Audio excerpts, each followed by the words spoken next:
Welcome to the Slop Temple. We pray this video helps. You'll start by confirming prerequisites.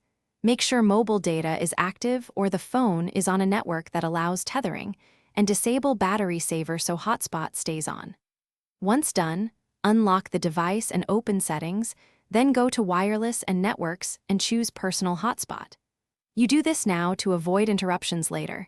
Enabling location may be requested for hotspot scanning. Make sure you have the device PIN or password handy to adjust security settings immediately. Next, you configure the hotspot so it's usable and secure.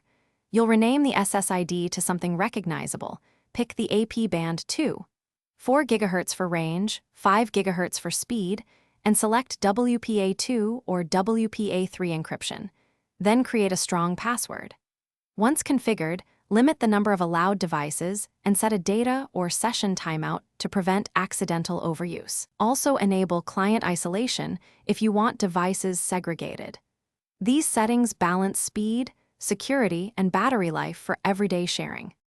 Finally, turn the hotspot on and watch the connected device list to confirm connections. You should see the device name and assigned IP. If a client fails to connect or is slow, switch the AP band between 4 GHz and 5 GHz and reconnect. Some devices prefer one band. If problems continue, stop the hotspot, restart your phone, or toggle airplane mode for 10 seconds and try again. If you still can't connect, check carrier tethering restrictions and restart the client device. Thanks for watching. Consider subscribing if we helped you.